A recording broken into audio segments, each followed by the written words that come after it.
আমন্ত্রণ জানাচ্ছি প্রিয় দর্শক, মানচিত্র নিয়মিত আয়োজন কথোপকথনে 2025-এর আজকে শেষ দিন।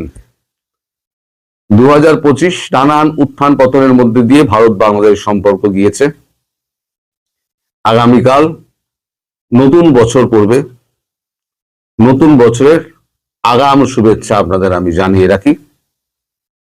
আজ প্রয়াতা খালেদা জিয়ার অন্ত্যেষ্টিক্রিয়া, সেই উপলক্ষে ভারতবর্ষ প্রধানমন্ত্রী শোক জ্ঞাপন করেছিলেন এবং বিশেষভাবে পাঠানো হয়েছে আমাদের বিদেশমন্ত্রী ডক্টর জয়শঙ্করকে তার শেষকৃত্যে উপস্থিত থাকার জন্য।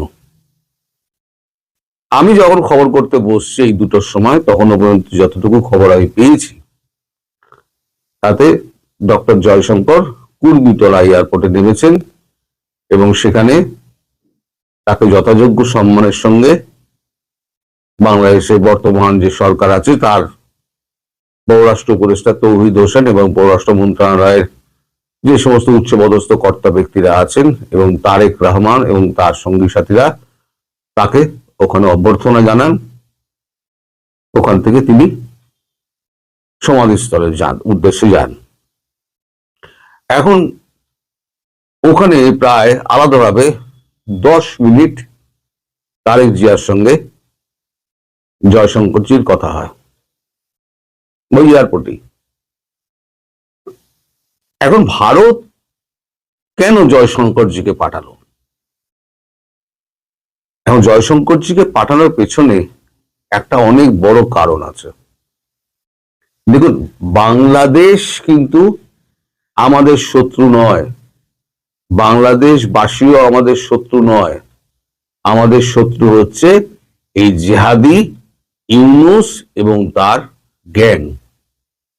এই বার্তাটা পৌঁছানোর জন্য জয়শঙ্করজিকে সেখানে পাঠানো হয়েছিল। এর পিছনে আরো অনেক ঘটনা রয়েছে, আমি পরে আসছি। এখন এই যে 10 মিনিট যে আলাদা করে কথা হলো, সেই নিয়ে এখন বিশ্ব মিডিয়া কিন্তু তোলপাড় হচ্ছে।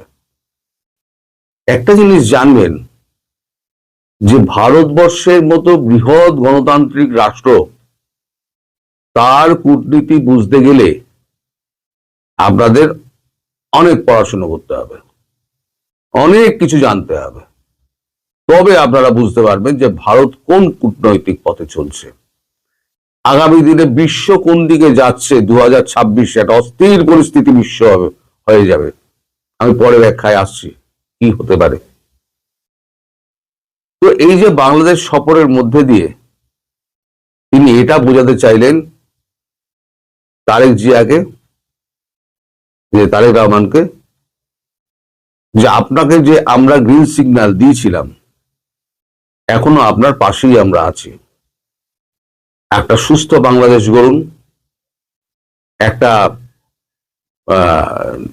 সুস্থ নির্বাচন করুন যেখানে সব দলের অংশগ্রহণ থাকবে এবং মৌলবাদকে আপনারা ধ্বংস করুন, শেষ করুন। এখন দেখুন, তারেক জিয়ার কাছে আগেই খবর ছিল, তারেক জিয়া কখনোই না করবেন না তার মার অন্তিম কার্যে পার্শ্ববর্তী বড় দেশে একজন প্রধান আসতে চাইছেন, কখনো করবেন না, তাই তো? এখন তারেক জিয়া পরিষ্কার তাকে বলে দিয়েছেন, হ্যাঁ আমাদের পক্ষ থেকে এটা আপনাকে আমন্ত্রণ জানাতে দেরি হয়েছিল, কিন্তু আপনারা নিজে আমাকে ফোন করেছেন আপনাদের ওখান থেকে, তাই আমি মানে আপ্লুত, আপনি আসুন, আপনার যথাযোগ্য সম্মানের সঙ্গে আমরা আপনাকে এই করে নেব। তো যাই হোক, এখন তারেক জিয়া সঙ্গে এই যে কথা হলো, এখন যার মার শেষকৃত্যে যে দেশের সর্বশ্রেষ্ঠ, পৃথিবীর সর্বশ্রেষ্ঠ কূটনৈতিক মানে ব্যক্তিদের মধ্যে 1, 2, 3, 4 করে যদি আপনি গোনেন, তার মধ্যেই থাকবেন হচ্ছে এস জয়শঙ্কর। তার মতো ব্যক্তি যখন অংশগ্রহণ করেন, তখন জামাতের সঙ্গে তার একটা দূরত্ব তৈরি হবেই। এটাও কিন্তু একটা কূটনৈতিক চাল। একটা মেসেজ পাঠানো হলো বাংলাদেশকে যে আমরা তোমাদের শত্রু নই, বাংলাদেশ সাধারণ মানুষ আমরা তোমাদের শত্রু নই। 2 তারেক জিয়াকে একটা মেসেজ পাঠানো হলো যে আপনাকে যেমন আমরা যেমন গ্রিন সিগন্যাল দিয়েছি তেমনই কিন্তু আপনার সঙ্গেই আছি, আপনি একটা সুস্থ বাংলাদেশ গড়ুন। তৃতীয়, জামাতকেও একটা মেসেজ দিয়ে দেওয়া হলো যে জামাত আর বিএনপি দুটোকে ভারতবর্ষ আলাদা করে দেখছে, কারণ ভারতবর্ষ কখনো মানে ওই একে কি বলে সন্ত্রাসবাদী দলকে, রাজাকারদের ভারতবর্ষ সহ্য করতে পারে না। এবং আমার যে পোস্টটা আমি দিয়েছিলাম সেখানে নানান লোকে নানান মতামত ব্যক্ত করেছেন। কেউ বলছেন বিএনপি ছাড়া গতি নাই, কেউ বলছেন আক্রমণ করা ছাড়া গতি নাই, নইলে পরে বসে বসে বুড়াহুল চুষুন। এই আপনারা যারা লিখছেন না, আপনারা একটু ইউটিউব আর ফেসবুকের বাইরের পৃথিবীটা একটু দেখুন, কূটনৈতিক হালচালটা দেখুন। 2026-এ কি ঘটতে যাচ্ছে। 2026 কিন্তু 2025 হবে না। 2026-এ কিন্তু সারা পৃথিবী অশান্ত হয়ে যাবে। কি হবে আমি আপনাকে আজকে বলে দিচ্ছি। 2025-এর শেষ দিনে 2026-এর শুরুর থেকে কি মার্চের পর থেকে কি কি হতে যাচ্ছে। যেমন ট্রাম্প তাল ঠুকছেন উনি ভেনেজুয়েলা আক্রমণ করবেন, খবর পেয়েছেন নিশ্চয়ই। ট্রাম্প যদি ভেনেজুয়েলা আক্রমণ করে তাহলে ট্রাম্প একটা দিকে ফ্রন্ট খুলে ফেলল। ভারত, চীন, রাশিয়া এরা এখন পাওয়ার শিফটিং এর মধ্যে রয়েছে। এখন সবাই চাইছে যে আমেরিকাকে কোণঠাসা করো, ডলারাইজেশন করো, বিকল্প মুদ্রা করো, ব্রিক্স তৈরি করো, আমেরিকাকে তার অধিকার খর্ব করো। এইটা হচ্ছে এখন। ট্রাম্প যদি ওখানে ভেনেজুয়েলায় যদি ফেসে যায় তাহলে ইরান ইসরায়েল আক্রমণ করে দেবে। কারণ ইসরায়েলে সমস্ত মানে এটা ব্যাকিংটা আছে কার? ট্রাম্পের, আমেরিকার। হলো ট্রাম্প ওখানে কিছু করতে পারবে না তখন। বা ট্রাম্প যদি সাহায্য করতে যায় তাহলে ট্রাম্পের কাছে দুটো ফ্রন্ট খুলে গেল। এবার চায়না বসে আছে, চায়না তখন তাইওয়ানে ঢুকে পড়বে। এদের তাইওয়ানের সুরক্ষার দায়িত্ব নিয়ে রেখে দিয়েছে ট্রাম্প, মানে আমেরিকা। এবার তাহলে ট্রাম্পকে কি 3টে ফ্রন্টে আসতে হবে। এবার চতুর্থ ফ্রন্টটা খুলবে হচ্ছে রাশিয়া। চতুর্থ ফ্রন্ট কোথায় খুলবে? কারণ ইউরোপ 100 বিলিয়ন ডলার দিয়েছে ইউক্রেনকে যে তুমি যুদ্ধ করো, অস্ত্র কেনো আর যুদ্ধ করো। রাশিয়াকে টাইট মারতে হবে। এইবার একেবারে তীরে ফুড়ে ইউক্রেনকে মারতে লেগে যাবে আমেরিকা, এই রাশিয়া। তাহলে আমেরিকা কখনো ঢুকতে গেলে আমেরিকা 4টে ফ্রন্ট হয়ে গেল। এই সুযোগে ভারত করবে কি? পাকিস্তানকে আক্রমণ করবে। তাহলে পাকিস্তান এখানে কোন জায়গা পাবে বলুন? 5 নম্বর ফ্রন্ট কি বা আমেরিকা খুলবে? আমেরিকা যত শক্তিশালী দেশ হোক 5 নম্বর ফ্রন্ট খুলতে যাবে না, 4 নম্বর ফ্রন্ট খুলতে যাবে না, 3 নম্বর ফ্রন্ট খুলতে যাবে না। তাইওয়ানকে বাঁচাতেও যাবে না, ইউক্রেনকে বাঁচাতেও যাবে না। সে শুধু নিজের স্বার্থ বোঝে ভেনেজুয়েলা নিয়ে পড়ে থাকবে। কারণ ভেনেজুয়েলা তেল আর খনিজ সম্পদের উপরেতে ট্রাম্পের, আমেরিকার নজর। আর নিজের স্বার্থ সিদ্ধি ছাড়া সে পৃথিবীতে কাউকে চেনে না। ফলে এই যুদ্ধ করতে করতে এরা সমস্ত শেষ হয়ে যাবে এবং আমেরিকার যে মানে দাদাগিরি সেটাও কিন্তু সারা বিশ্বের সামনে কমতে লেগে যাবে। এই যখন অবস্থা, তখন ভারতবর্ষ বাংলাদেশের ব্যাপারে কি সিদ্ধান্ত নেবে? এটাই তো একজন প্রশ্ন। ভারতবর্ষ বাংলাদেশের ব্যাপারে কি সিদ্ধান্ত নেবে?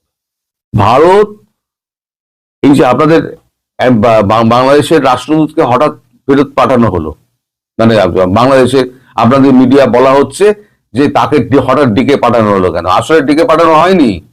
তাকে ভারতবর্ষ থেকে বলে দেওয়া হয়েছে আপনি বাংলাদেশে গিয়ে সরকারকে এই কথাগুলো বলুন যে আত্মমর্যাদা সম্পন্ন দেশ হিসেবে টিকে থাকার দায়িত্ব বাংলাদেশের। এই সিদ্ধান্ত বাংলাদেশকে নিতে হবে যে তারা আত্মমর্যাদা সম্পন্ন দেশ হিসেবে টিকে থাকতে চায় কিনা। সেই মেসেজটাই পৌঁছে দেওয়া হয়েছে।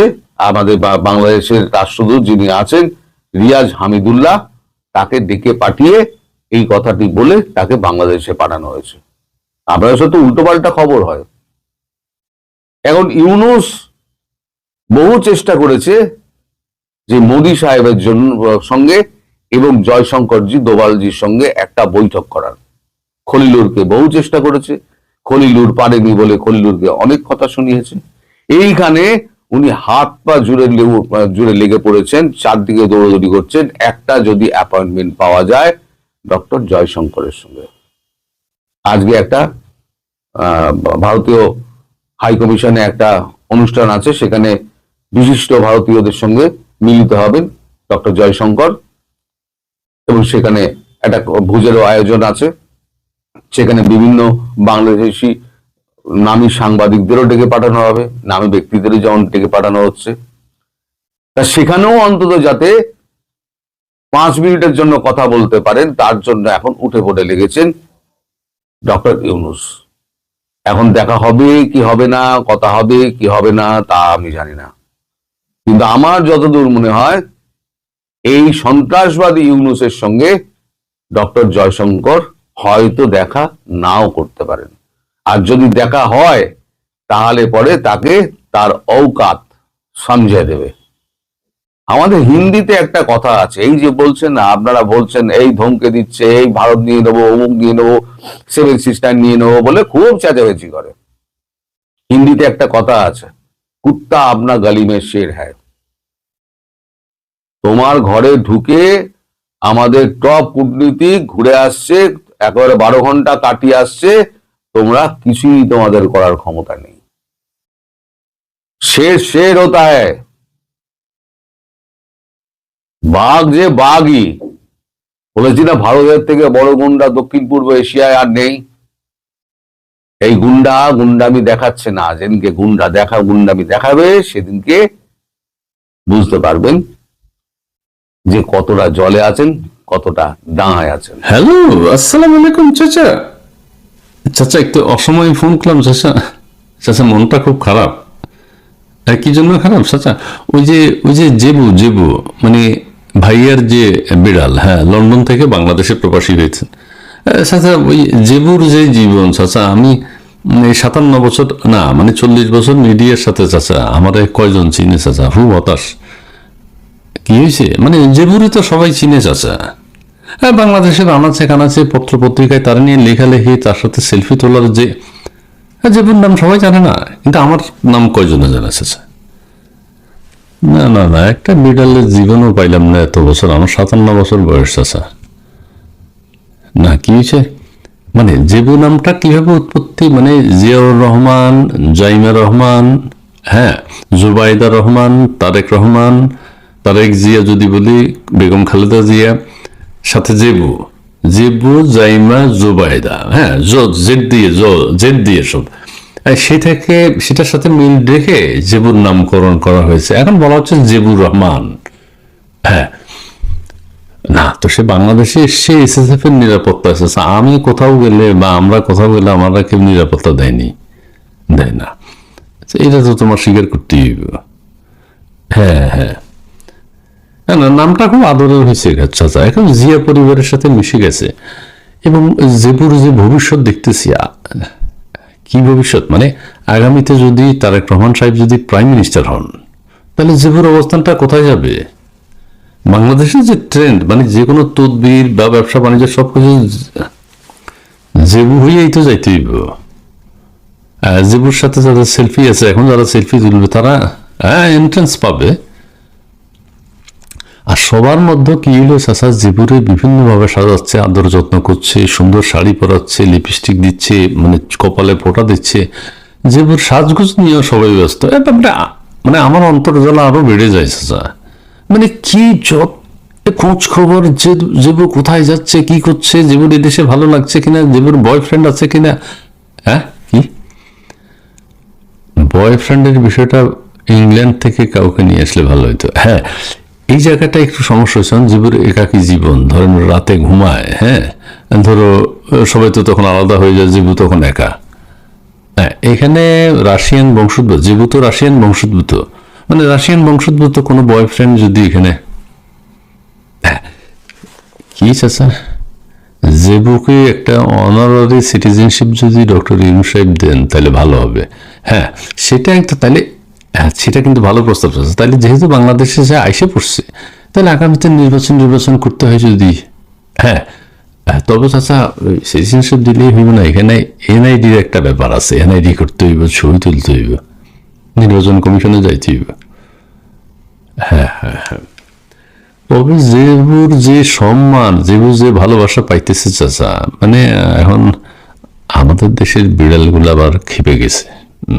রন্টি মন্টি আছে না বিড়াল, তারা মধ্যে যাচ্ছে ঠিক আছে, একজন প্রবাসী, তার প্রতি এত সম্মান, আমাদের প্রতিও সেই সম্মান দেয়া হোক। হ্যাঁ, মানে সমান অধিকার, বৈষম্য যাতে না হয় সেটা চাইতেছে।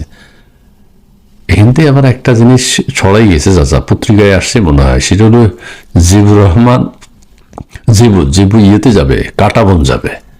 হ্যাঁ, ওখানে ওই কাটাবনের তার মার্কেট, ওখানে তার কলিগরা আছে, হ্যাঁ, অনেক অনেক কলিগ। তো এখন কাটাবনে যখন যাবে, এসএসএফ তো কাটাবন এলাকা পুরো, আর আল্লাহ, নিরাপত্তার জন্য তো, হ্যাঁ, আধা ঘন্টা আগ থেকে রাস্তায় যানজট শুরু হয়ে যাবে চাচা। না, আমার সবকিছু মিলাই ভাবি, আরে জীবনটা কি হলো চাচা, মানে কি, কেউ কেউ বলতেছে জুবাইদা রহমানের ডাক নাম জেবু। চাচা এইটা তো আমি ঠিক জানি না, মানে জুবাইদা রহমানের ডাক নাম যদি জেবু হয়, তো বিড়ালের নাম জেবু, এটা ঠিকই আছে, সুন্দর সুন্দর, একটা পরিবারের পার্ট হয়ে গেল আর কি। তবে জেবুর চেহারার উজ্জ্বল্য চাচা আরো বাড়ছে। হ্যাঁ, কারণ হচ্ছে যে ইংল্যান্ডে তো আছে, এত মানুষের ভালোবাসা পায়নি, এখানে 18 কোটি মানুষ এখন জেবুর নাম জানে, পত্রপত্রিকায় কলাম লেখা হয়, জেবু কখন খাচ্ছে, কখন ঘুমাচ্ছে, কখন উঠছে, ব্রেকফাস্ট করছে কখন, চাচা সব। চাচা আমার হাসি আসছে, কিন্তু আমার জীবন আমি আর রাখতে চাই না, আমি জেবু হইতে চাই। হ্যাঁ, মানে ওই জেবু হইতে চাই, মানে আমার তো 4 পা হবে না, মানে জেবুর মতো সম্মান চাই চাচা। এই 57 বছরের জীবন চাচা ব্যর্থ হয়ে গেল, এক জেবুর কাছে পরাজিত হইলাম। আচ্ছা ঠিক আছে, আর বেশি কথা বলবো না চাচা, তো বলি মানে জেবুর আব্রে, হ্যাঁ আমি তোমাদের জানাবো আরো কিছু, যদি জেবুর মন মানসিকতা, adjustment, food, beauty parlour, snow powder, হ্যাঁ, কসমেটিক্স, এই সাজসজ্জা, হ্যাঁ, ফ্যাশন, এইগুলো আরেকটা জ্বালার কথা কই চাচা, অন্তর্জ্বালা, সে নাকি ওয়েস্টিনের খাবার ছাড়া খায় না। তো আমরা ওয়েস্টিনে কোনোদিন খাইছি? যে বয়সে আমাদের অনেকের অন্তর্জ্বালা বাসা বাড়াই দিয়েছে চাচা। গুলশানে কোনোদিন থাকতে পারছি এক রাত, যেহেতু ওই এসএসএফ এর পাড়ায় এয়ারপোর্ট থেকে এসে গুলশানে উঠছে। ঠিক আছে না, আমি আর কথা বলবো, আমি জানাবো তোমার। জি চাচা, জি, আসসালামু আলাইকুম।